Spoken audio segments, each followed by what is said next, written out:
Comment allez-vous, frères et sœurs? Amen. Vous êtes prêts pour que nous puissions ouvrir la parole de Dieu ensemble?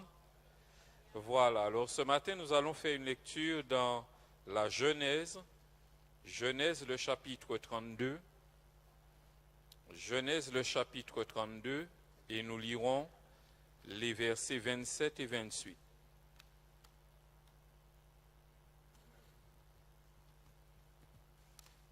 Genèse, le chapitre 32, versets 27 et 28. Il est écrit, il lui dit, « Quel est ton nom ?» Et il répondit, « Jacob. » Il dit encore, « Ton nom ne sera plus Jacob, mais tu seras appelé Israël. » Amen. Inclinons-nous quelques instants devant la parole de Dieu. Tu es le Dieu grand et redoutable, le Dieu juste et saint, le Dieu droit. Ton amour est insondable, Seigneur. Ta bonté vaut mieux que la vie. Ta fidélité atteint jusqu'aux cieux. L'honneur et la gloire te reviennent, toi qui nous as fait la grâce de pouvoir être là ce matin. Merci pour cette parole que tu nous communiques.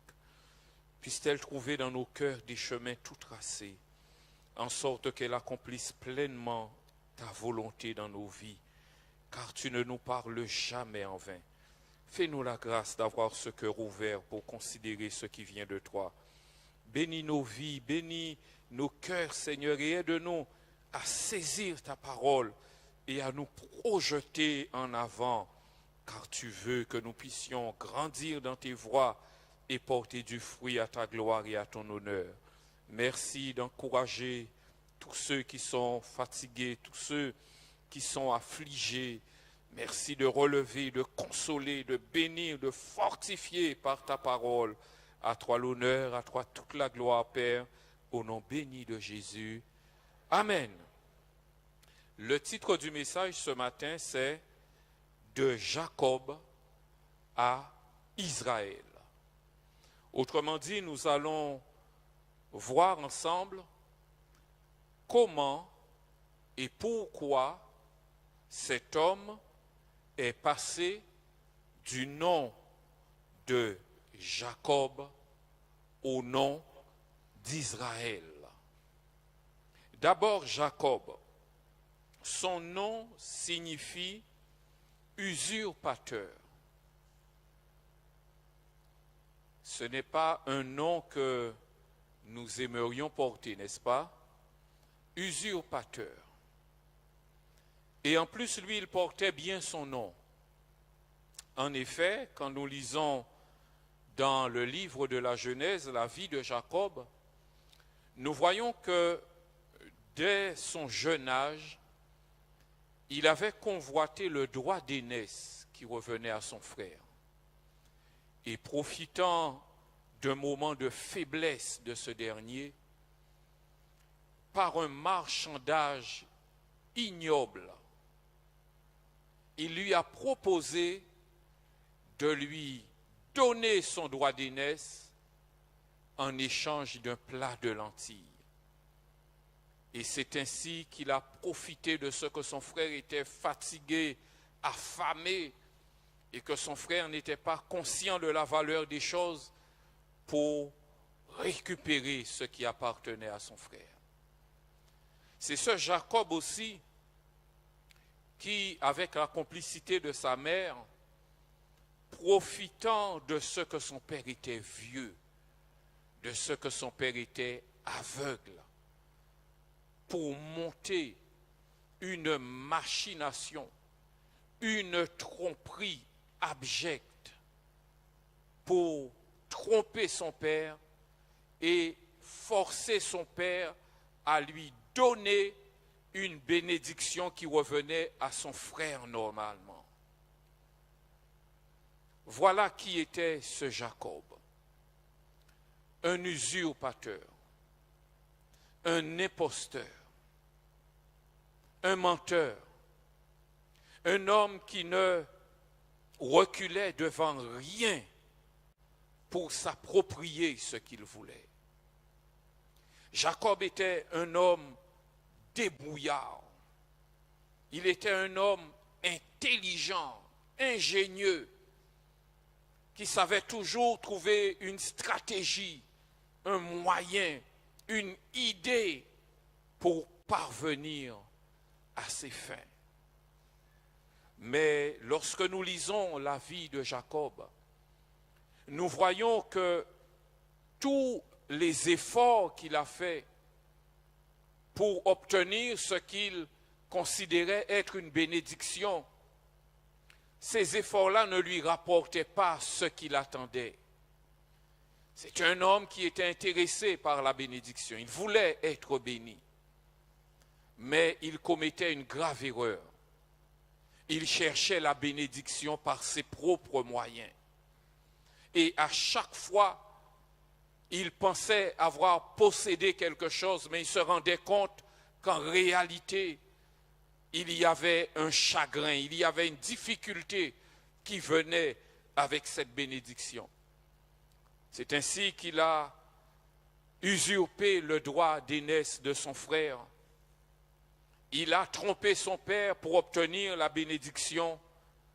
Et pourtant, une fois la bénédiction obtenue, il a été obligé de s'enfuir comme un voleur et s'exiler de son pays, abandonner sa famille, abandonner son pays pour partir en exil.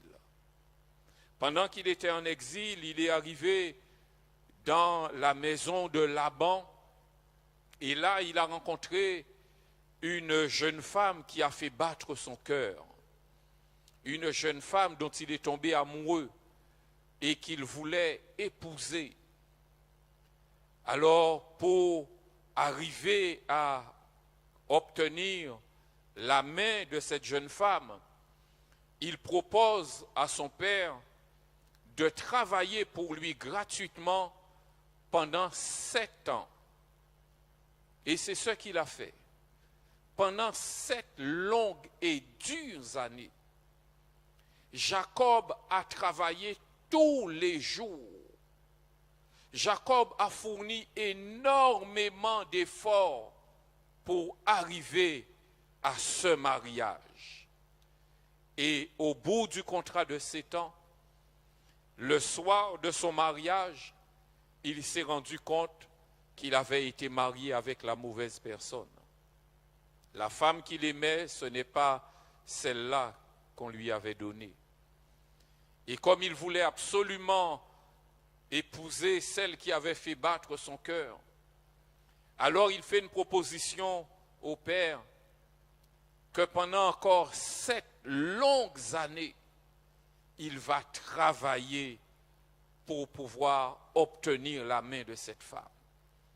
Et voilà un homme qui, pendant 14 ans de sa vie, a poursuivi un but en fournissant des efforts, en fournissant beaucoup de travail, ne s'épargnant aucune peine, ne s'épargnant aucun repos, pour arriver à obtenir ce mariage qu'il désirait.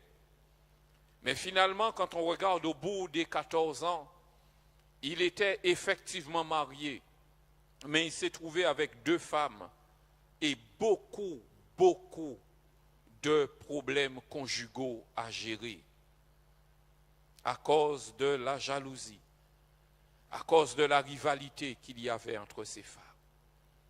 Tous ces efforts pour avoir une femme, mais il a eu les problèmes en double parce qu'il a eu 2 femmes.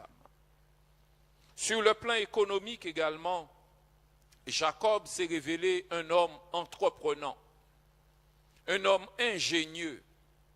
Il avait trouvé le moyen de faire fructifier son capital. Pourtant, Dieu lui avait donné une vision pour lui montrer comment Dieu allait l'enrichir. Mais lui, il a voulu faire à sa manière et se servant de la vision que Dieu lui avait donnée, à savoir que les brebis les brebis rayées, les moutons allaient, comment on dit, féconder les brebis rayées. Dieu lui a donné ça comme une vision, mais lui, au lieu d'attendre que ça se réalise, il est allé chercher des branches de bois qu'il a coupées de façon à laisser des raies, des taches dessus pour mettre ça devant les brebis quand elles étaient en chaleur. Il a donné un grand coup de main à Dieu. Et ainsi, il est devenu riche. Mais quand on regarde la fin de l'histoire, on se rend compte que cette richesse-là aussi est devenue un sujet de tristesse pour lui.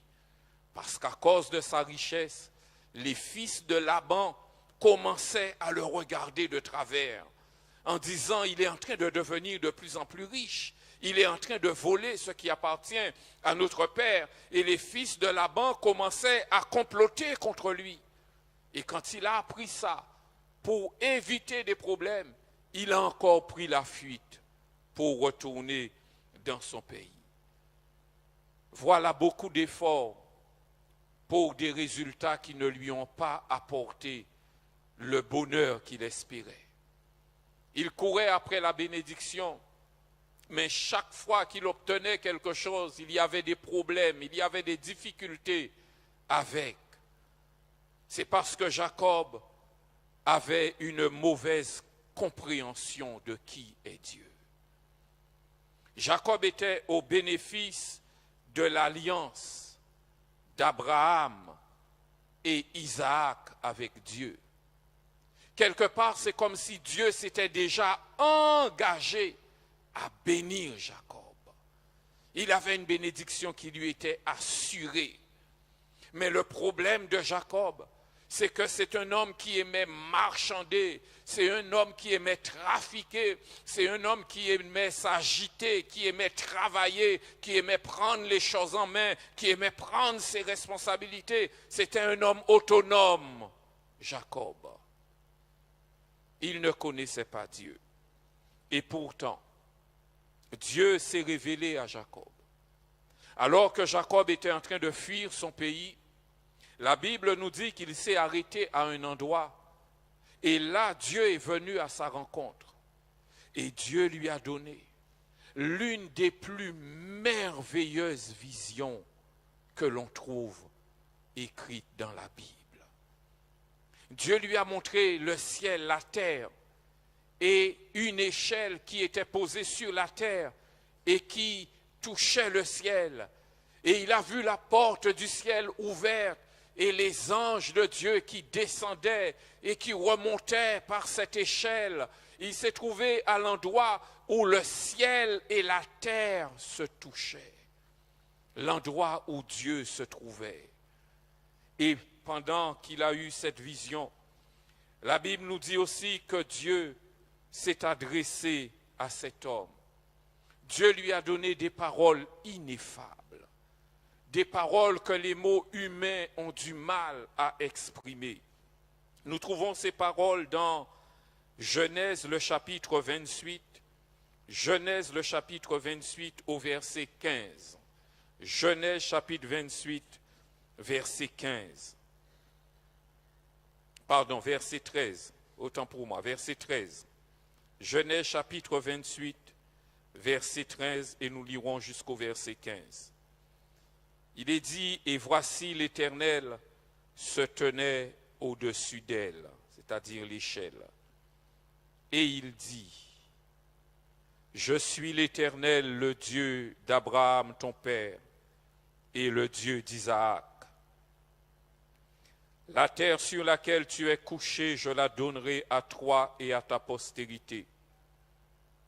Ta postérité sera comme la poussière de la terre. Tu t'étendras à l'Occident et à l'Orient, au septentrion et au midi. Et toutes les familles de la terre seront bénies en toi et en ta postérité. Voici, je suis avec toi. Je te garderai partout où tu iras, et je te ramènerai dans ce pays, car je ne t'abandonnerai point, que je n'ai exécuté ce que je te dis. Alléluia. Quelle belle parole. Alléluia. Quelle belle promesse. Quelle bénédiction de l'Éternel. Et pourtant, quand on considère la réponse, la réaction de Jacob, on est un peu surpris. Au verset 20, toujours chapitre 28, il est dit, Jacob fit un vœu en disant, si Dieu est avec moi et me garde pendant ce voyage que je fais, s'il me donne du pain à manger et des habits pour me vêtir, et si je retourne en paix à la maison de mon Père, alors l'Éternel sera mon Dieu. Cette pierre que j'ai dressée pour monument sera la maison de Dieu, et je te donnerai la dîme de tout ce que tu me donneras. Jacob était le champion du monde du marchandage. Dieu est venu le voir pour lui parler de la bénédiction, pour lui montrer la bénédiction, pour lui promettre la bénédiction. Et lui, ce qu'il trouve à faire, c'est de marchander avec Dieu. Est-ce que vous avez remarqué ce qu'il a dit à Dieu? Si tu me protèges, si tu me gardes, si tu me bénis, alors je te laisserai devenir mon Dieu. Si tu me bénis, tu seras mon Dieu. On a envie de poser la question, et si tu ne me bénis pas? Et il va même plus loin en disant, si je retourne en paix à la maison de l'Éternel, tu seras mon Dieu. Si tu me bénis pendant mon voyage. Et à un moment même, Jacob dit à Dieu, si tu me rends riche, si tu me fais avoir beaucoup de biens, alors je te donnerai la dîme de tous ces biens. Il est en train de proposer à Dieu un salaire, frères et sœurs. Donne-moi des richesses et en retour, si tu me donnes des richesses, je vais te payer 1/10 de chaque richesse que tu me donneras. C'est un marchandage. Dieu n'est pas un avocat, Dieu n'est pas un agent. Dans le monde, les artistes célèbres ont des agents. Les sportifs célèbres ont des agents et des avocats dont le rôle est de chercher des contrats pour eux. Et quand ils ont signé le contrat, l'avocat ou l'agent perçoit 1/10 du montant de leur salaire tous les mois. Dieu n'est pas comme ça, frères et sœurs.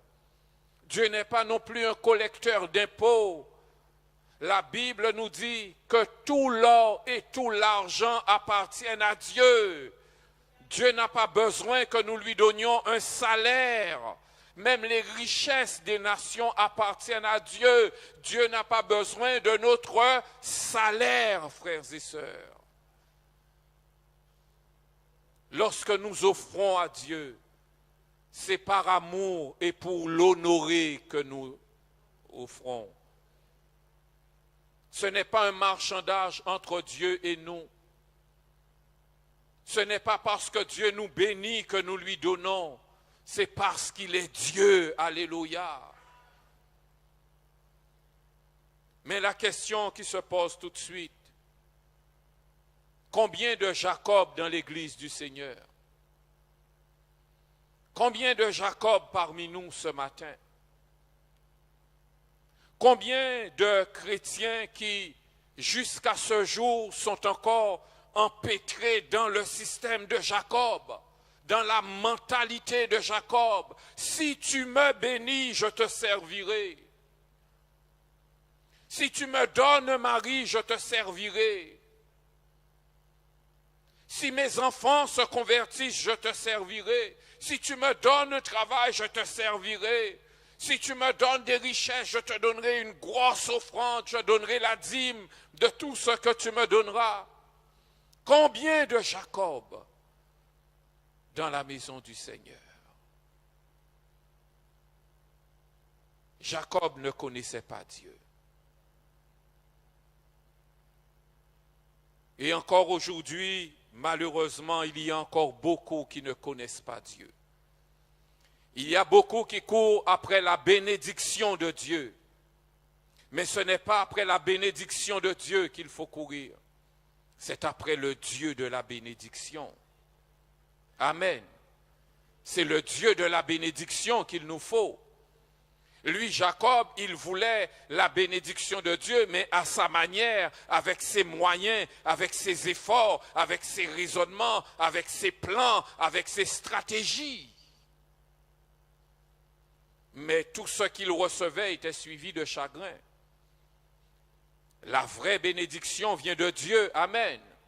La seule bénédiction vient de Dieu, alléluia. Et l'Écriture nous dit que la bénédiction de l'Éternel nous enrichit.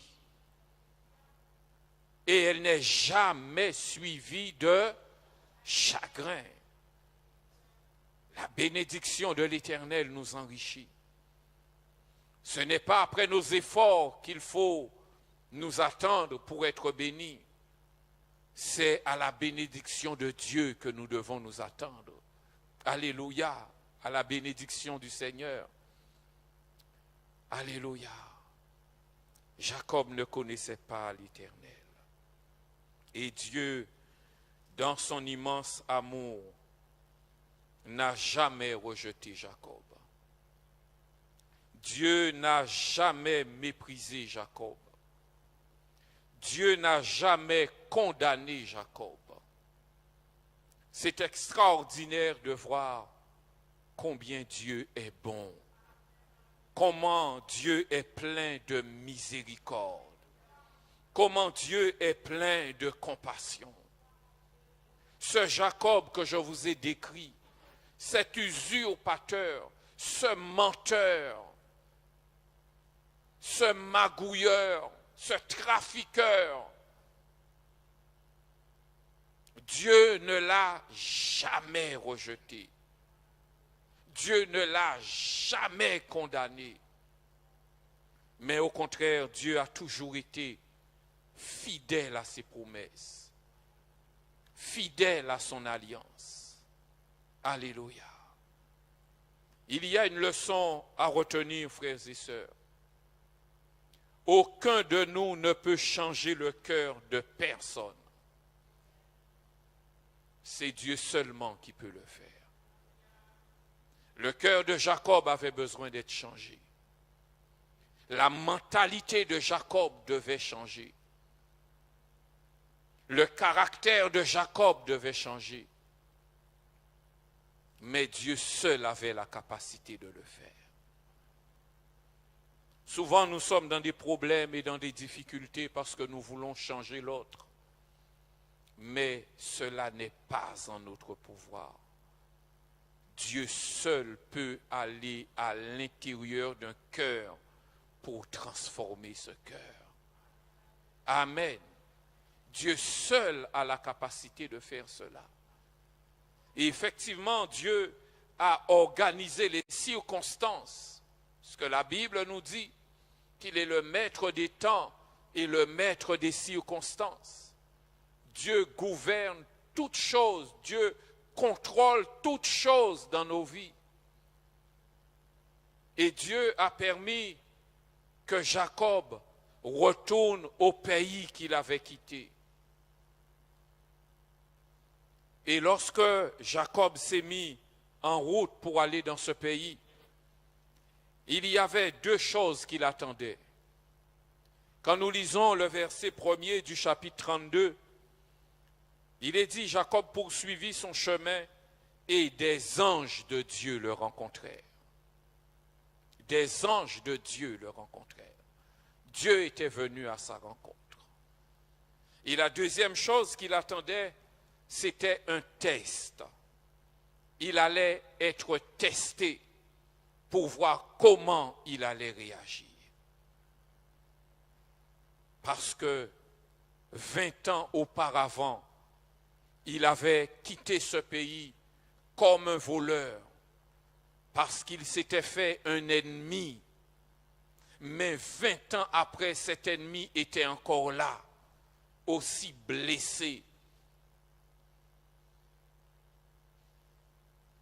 aussi en colère et aussi décidé à tenir sa promesse, parce qu'il avait dit, quand je te verrai, je te tuerai. Et Jacob revenait au pays avec cette pensée-là dans sa tête. Et là, il a fait ce qu'il savait faire. Il a réfléchi. Dieu l'avait placé devant un test et lui, il a réagi en homme charnel qu'il était. Sa première réaction a été de réfléchir et de chercher un moyen d'apaiser la colère de son frère. Et le moyen qu'il a trouvé, c'était d'envoyer de belles paroles. Il a envoyé un message de paix. Il a envoyé ses serviteurs à la rencontre de son frère et il leur a dit, vous lui direz que vous êtes les serviteurs de Jacob. Jacob est en route, mais Jacob est devenu très riche. Alors ne t'inquiète pas. Jacob ne vient pas pour voler ce qui t'appartient. Jacob ne vient pas pour te demander dans ce qui t'appartient, parce que Jacob est très riche. Jacob revient juste pour avoir le droit d'habiter près de toi. Et il lui dit, je suis Jacob ton serviteur et tu es mon Seigneur. Il l'appelle mon Seigneur. Il lui a volé son droit d'aînesse et maintenant il l'appelle mon Seigneur. Mais lorsque les serviteurs de Jacob ont porté ce message à Ésaü, la Bible nous dit Ésaü a rassemblé 400 hommes et il s'est mis en route vers ce Jacob. Et lorsque les messagers ont donné sa réponse à Jacob, la Bible nous dit Jacob a été effrayé. Il a été effrayé. Rappelez-vous, il était en train de passer un test. Il était tellement effrayé qu'il a cherché une autre solution. Et la solution qu'il a trouvée, c'était de prier. Et nous lisons cette prière dans le chapitre 32 au verset 9. Jacob dit, Genèse 32 verset 9, Jacob dit, Dieu de mon père Abraham, Dieu de mon père Isaac, Éternel qui m'a dit, retourne dans ton pays et dans ton lieu de naissance, et je te ferai du bien. Je suis trop petit pour toutes les grâces et pour toute la fidélité dont tu as usé envers ton serviteur. Car j'ai passé ce Jourdain avec mon bâton, et maintenant je forme 2 camps. Délivre-moi, je te prie, de la main de mon frère, de la main d'Ésaü, car je crains qu'il ne vienne et qu'il ne me frappe avec la mère et les enfants. Et toi, tu as dit, je te ferai du bien et je rendrai ta postérité comme le sable de la mer, si abondant qu'on ne saurait le compter. Jacob a même prié.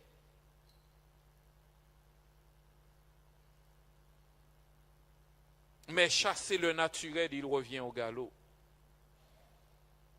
Après avoir prié, il a cherché une autre stratégie. Et cette fois-ci, il a envoyé des troupeaux, 200 chèvres et 20 boucs, 200 brebis et 20 béliers. C'était un fin stratège. Il a envoyé un cadeau de choix. Il a envoyé des chèvres et des boucs.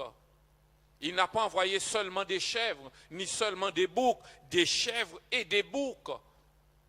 C'était comme pour dire, quand je t'envoie 200 chèvres et 20 boucs, les boucs vont s'accoupler avec les chèvres et d'ici peu de temps, tu auras un immense troupeau. Il a fait la même chose avec les brebis et les béliers. Il a fait la même chose.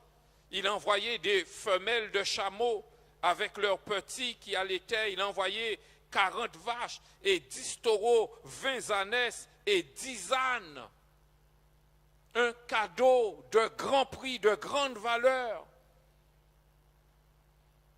Et avec son esprit calculateur, il n'a pas envoyé tout d'un seul coup. Il a séparé en plusieurs. en se disant, quand il va recevoir le premier cadeau, peut-être que ça ne va pas le faire fléchir, mais quand il va continuer à avancer, il va rencontrer le deuxième cadeau, ça va commencer à le toucher. Et quand il va trouver le cadeau suivant, ça va certainement toucher son cœur définitivement. Et à ce moment-là, il verra que je ne lui veux que du bien. Jacob était un stratège. Il était toujours en train de calculer et de réfléchir. Combien de Jacob dans l'Église du Seigneur? Dans la difficulté, lorsque le Seigneur est en train de nous tester, combien de Jacob réfléchissent, calculent, organisent pour trouver un moyen, pour trouver un chemin, pour trouver une solution? Combien de Jacob dans l'Église? Même on a vu l'exemple de Jacob, il a prié, mais ça ne l'a pas empêché de chercher à se débrouiller. L'Écriture nous dit que la foi sans les œuvres est morte. Mais les œuvres dont il s'agit, ça doit être les œuvres de la foi. Par exemple, un fermier qui se trouve dans une situation désespérée, il n'y a pas d'eau, il n'y a pas de pluie, c'est la sécheresse. Et il sait qu'il a besoin d'eau pour arroser ses champs. Alors cet homme-là va prier Dieu, envoie la pluie, j'ai besoin de la pluie. Seigneur, tous mes produits, tout ce que j'ai planté est en train de mourir, j'ai besoin de la pluie. Mais cet homme a tellement confiance en son Dieu qu'après avoir prié Dieu d'envoyer la pluie, il va prendre des tonneaux, il va prendre des barils et il va les mettre là parce qu'il a demandé la pluie à Dieu et il attend la pluie. Alors il s'est préparé pour recevoir la pluie. Ça, c'est une œuvre de la foi. Mais lui, Jacob, il donnait des coups de main à Dieu. Dieu n'a pas besoin qu'on lui donne de coups de main, frères et sœurs. Dieu n'a pas besoin de nos coups de main. Et c'est ça que Dieu voulait enlever en Jacob. Jacob avait une personnalité double et cela est bien manifesté ici. Il cherche un stratagème, il prie et il cherche un autre moyen après. Quelle est la valeur de cette prière? Il y avait ce Jacob qui cherche à réfléchir et à se débrouiller lui-même, et ce Jacob qui prie et qui s'attendait à Dieu en même temps. Combien de Jacob dans l'Église? Dieu voulait séparer ces deux personnalités. Et peut-être que quelqu'un qui entend ce message est aussi conscient qu'en lui, il y a cette personnalité, ce caractère de Jacob. Je connais Dieu, je prie Dieu, mais ça ne m'empêche pas de chercher, de passer un coup de téléphone parce que je connais quelqu'un qui travaille là et qui va faire un filon pour moi.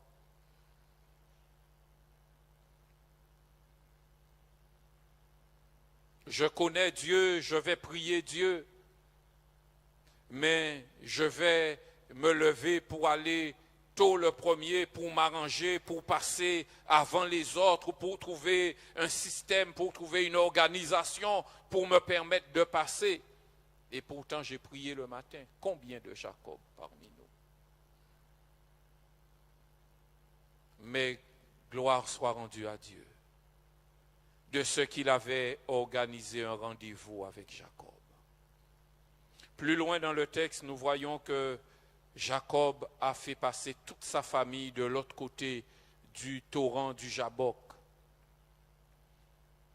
Et au moment où lui, il allait pour traverser, il y a un inconnu qui s'est dressé devant lui pour l'empêcher de passer. Et il s'est retrouvé seul. Des fois, le Seigneur travaille les circonstances pour que nous puissions nous trouver seuls. Quand Dieu a besoin de mettre les pendules de nos vies à l'heure, il s'arrange pour se trouver en tête à tête avec nous. Et c'est important pour nous de savoir discerner quand c'est Dieu qui nous empêche de passer. Souvenez-vous de Balaam. Balaam voulait à tout prix aller là où Dieu ne voulait pas qu'il aille. Et l'ange de l'Éternel se tenait devant lui avec son épée tirée. Mais lui, il insistait, il ne discernait pas, il ne reconnaissait pas que Dieu ne voulait pas qu'il emprunte ce chemin. Et il insistait, au point que Dieu a dû faire parler son âne. Dieu se dresse devant nous quelquefois. Jacob était omnibulé par Ésaü. Il pensait que son adversaire, c'était Ésaü, mais son adversaire du moment, permettez-moi l'expression, c'était Dieu, ce n'était pas Ésaü. Dieu pouvait se charger d'Ésaü, mais pour le moment, c'est le cœur de Jacob qui intéressait le Seigneur. Et Dieu était là devant lui pour l'empêcher de passer. Je me rappelle de ce témoignage que ma mère m'a raconté, qui la concerne. À l'époque où elle faisait construire sa maison, il y avait un artisan qui s'était présenté à elle comme étant un chrétien, mais malheureusement qui donnait un très mauvais témoignage. Parce qu'il venait la voir pour lui donner des listes de choses à acheter. Et quand elle lui donnait l'argent, il disparaissait pendant 2-3 semaines. Aucun travail n'était fait. Il prenait ces matériaux qu'il avait achetés pour elle, pour aller travailler sur d'autres chantiers. Et sur les autres chantiers, il ramassait des petits bouts de fil qu'il venait et qu'il attachait fil par fil au risque que cette maison puisse prendre feu. Et ça a été découvert. Mais la malheureuse subissait cela. Pendant des mois et des mois, elle ne voyait pas les travaux avancer.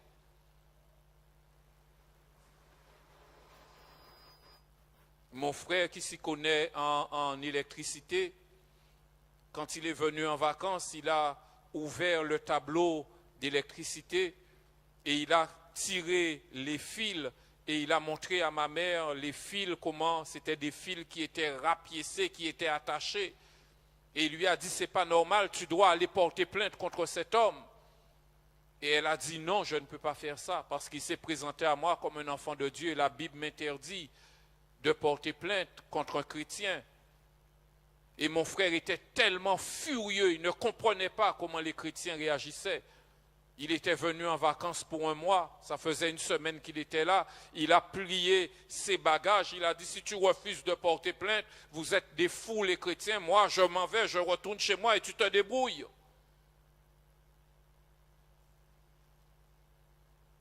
Et à force d'endurer toutes ces choses-là, il y a un moment où une certaine colère est montée dans son cœur. Et un jour, elle est sur son chantier et elle voit la voiture de cet homme passer devant sa maison. Il habitait pas loin dans le quartier. Et la colère l'a saisie. Elle a dit, non, cette fois-ci, je vais aller devant sa porte. Assez, ça suffit.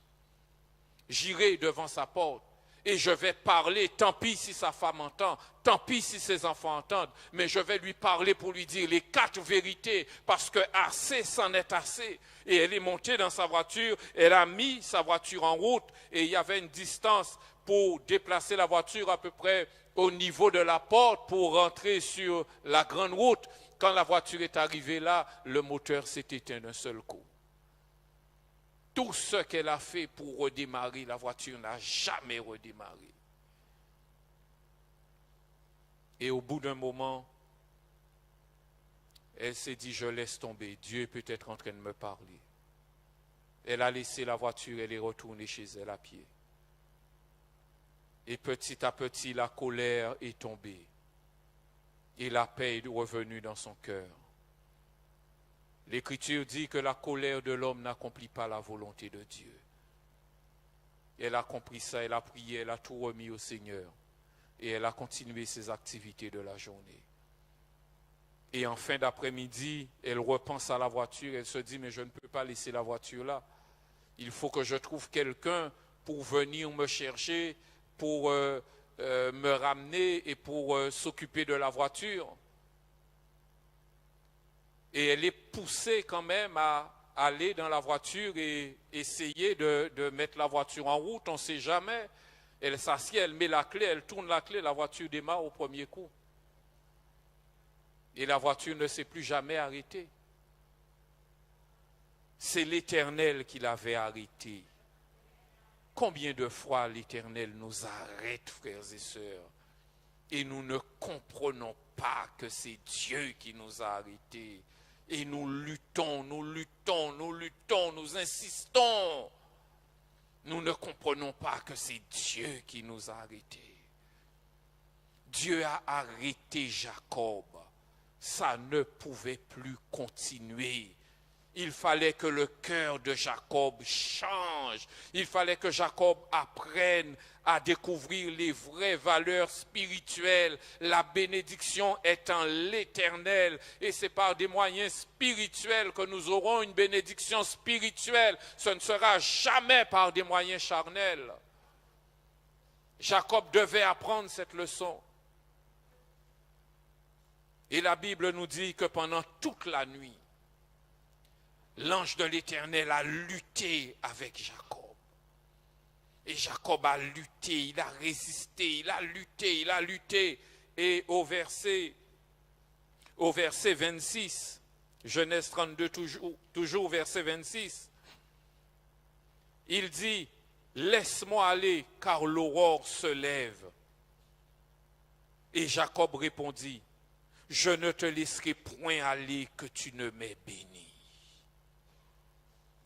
Il a lutté, à tel point qu'à un moment, l'ange de l'Éternel a dû le frapper à la hanche et sa hanche s'est trouvée déboîtée. Alors là, il ne pouvait même plus se tenir debout, il ne pouvait plus lutter, il ne pouvait plus combattre. La seule chose qui lui restait à faire, c'était de s'accrocher à Dieu désespérément et de lui dire, je ne te laisserai pas aller tant que tu ne m'auras pas béni. Et c'est là qu'il a obtenu la victoire sur Dieu. Comment a-t-il combattu? Nous le trouvons dans le livre du prophète Osée. Osée, le chapitre 12, à partir du verset 3. Osée, chapitre 12, il est dit, dans le sein maternel, Jacob saisit son frère par le talon, et dans sa vigueur, il lutta avec Dieu. Il lutta avec l'ange et il fut vainqueur. Il pleura et lui adressa des supplications. À un moment, Jacob a pris conscience de sa fragilité, de sa faiblesse.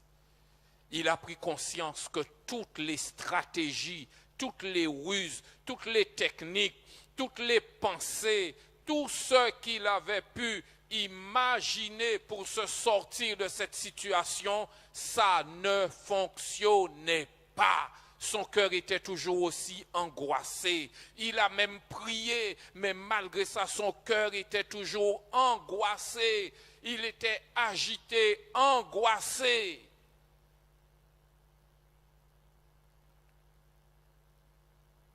Il fallait qu'il prenne conscience que le secours de l'homme n'est que vanité. Il ne pouvait rien faire de lui-même pour changer le cœur de son frère Ésaü, pour que le cœur de son frère lui soit favorable. Il ne pouvait pas changer le cœur de son frère, pas plus que son frère ne pouvait changer son cœur. Mais s'il laissait Dieu changer son cœur, alors Dieu pouvait aussi changer le cœur de son frère. Et c'est en cela que l'Éternel lui dit, tu as lutté avec Dieu et tu as été vainqueur. Tu as lutté avec Dieu et avec les hommes et tu as été vainqueur. Si tu es vainqueur avec Dieu, tu seras vainqueur avec les hommes. Amen. Il a été vainqueur. Il a été vainqueur. Deux choses importantes que nous avons besoin de comprendre. Comment Jacob est devenu Israël?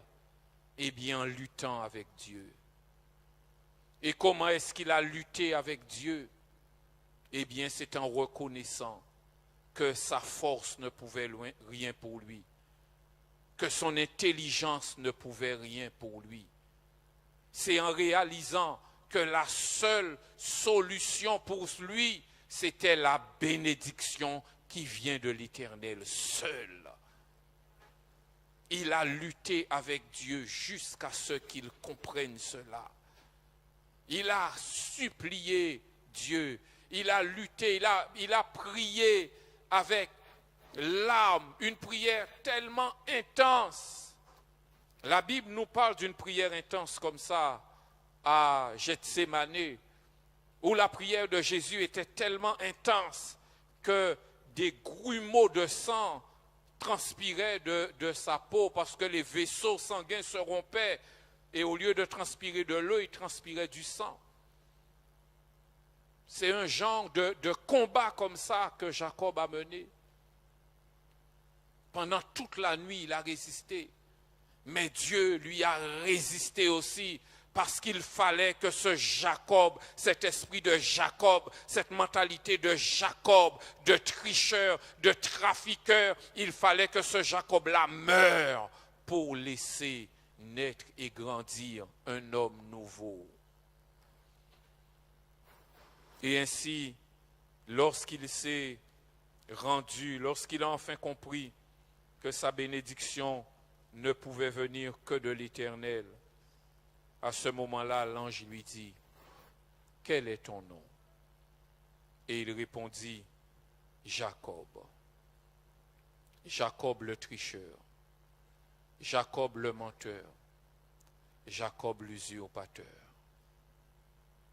En confessant son nom comme ça, c'est comme si, à ce moment-là, devant sa vie, déroulait tout ce qu'il avait fait. Ce droit d'aînesse qu'il avait volé, cette bénédiction qu'il avait volée, son patron qu'il avait trompé, la manière dont il avait trafiqué et s'était retrouvé avec 2 épouses, et la manière dont il gérait les conflits chez lui. Toutes ces choses-là ont défilé devant lui pour lui permettre de réaliser jusqu'à présent, je n'ai compté que sur moi. Je n'ai compté que sur moi, que sur ma débrouillardise, que sur mes efforts. Mais il a entendu cette parole merveilleuse. L'Éternel lui dit, tu ne seras plus appelé Jacob. Tu ne seras plus appelé Jacob, mais tu seras appelé Israël, un prince de Dieu. Prince de Dieu, tu seras appelé. Pourquoi? Parce que tu as lutté avec Dieu et avec des hommes, et tu as été vainqueur. À ce moment où Jacob a capitulé, à ce moment où Jacob a compris que c'est la bénédiction de l'Éternel qu'il lui fallait, et à ce moment où il a supplié l'Éternel de lui donner cette bénédiction, à partir de ce moment, l'Éternel lui a accordé cette bénédiction. Non seulement son cœur a changé, mais le cœur d'Ésaü a changé en même temps. Et quand nous lisons la suite de ce texte, nous voyons que Jacob est sorti de la caverne. Mais c'était un homme différent. Ce n'était plus le Jacob triomphateur. Ce n'était plus le Jacob magouilleur. Ce n'était plus le Jacob qui voulait toujours passer en premier. Mais c'était un Jacob qui boitait. Il avait une marque de la faiblesse humaine en lui. C'était un autre nom. Ce n'est pas seulement son nom qui avait changé, mais son cœur avait changé. Alléluia. La pratique qui consiste à changer des noms est très répandue dans la Bible. Nous voyons dans l'évangile de Jean que Jésus change le nom de certains de ses disciples. Simon sera appelé Pierre. Et il y en a eu d'autres. Quand nous lisons dans le livre de l'Apocalypse, nous verrons que la promesse qui est faite au vainqueur, la manne cachée, une robe, un vêtement blanc, la manne cachée, mais un nom nouveau que nous serons les seuls à connaître, chacun pour sa part. Quand nous lisons dans le livre de la Genèse, un jour Dieu s'adresse à Abraham et lui pose la même question, quel est ton nom? Et il lui répond, Abraham. Abraham signifie, mon père est élevé. Et l'Éternel lui dit, tu ne seras plus appelé Abraham. Tu seras appelé maintenant Abraham, qui signifie père d'une multitude. Parce que je suis le Dieu Tout-Puissant et je te rendrai fécond, dit l'Éternel. Abraham avait 99 ans quand Dieu lui a dit cette parole. Père d'une multitude. Il n'avait qu'un enfant. Et Dieu lui avait dit, ce n'est pas au travers de cet enfant-là que tu auras une multitude. Il fallait la foi pour le croire. Abraham a cru à Dieu et Dieu le lui a imputé à justice. Quel est ton nom? Es-tu ce Jacob que Dieu veut changer en Israël ce matin?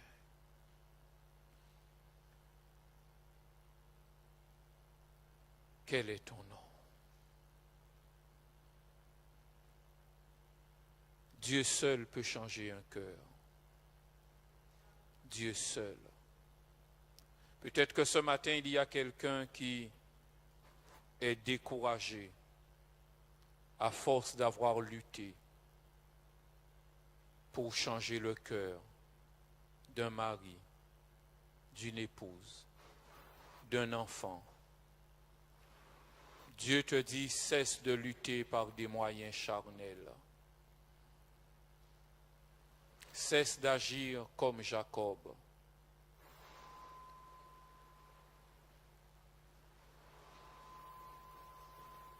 Ton salut est en Dieu.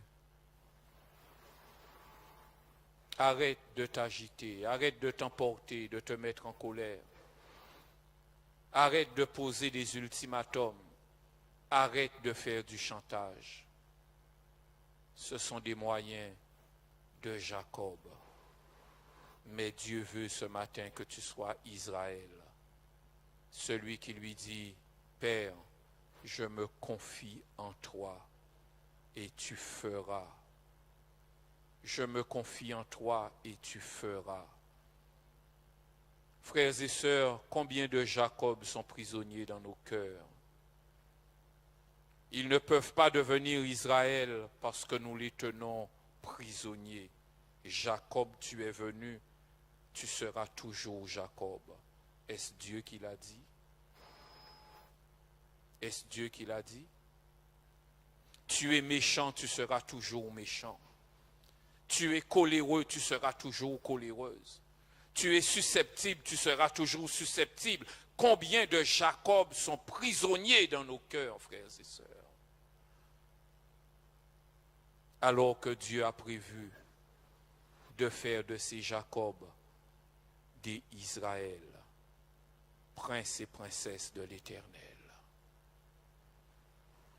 Mais nous les tenons prisonniers et nous ne leur accordons aucune miséricorde. Et plus nous les traitons comme Jacob, plus ils agissent comme Jacob. Puisse Dieu nous aider ce matin à changer nos regards et à commencer à voir en chaque Jacob un Israël. Dieu n'a jamais repoussé Jacob. Dieu ne l'a jamais abandonné parce que Dieu avait le projet de changer son cœur. Inclinons-nous juste une minute. Repassons la parole de Dieu dans nos cœurs et comprenons quelle est la volonté de Dieu pour nous ce matin. Ce que Dieu attend de nous ce matin. Un léopard ne peut changer la couleur de sa peau. Un Éthiopien ne peut changer la couleur de sa peau. De même, un homme ne peut changer son cœur. Mais c'est l'Éternel seul qui peut le faire. Seigneur, merci pour ta parole. Merci pour l'exhortation de ta parole. Nous te prions de nous venir en aide, Seigneur. D'une manière ou d'une autre, nous sommes concernés. Soit parce que Jacob nous sommes et Israël nous avons besoin de devenir, ou soit parce que dans nos cœurs nous gardons un Jacob prisonnier et l'empêchons de devenir Israël.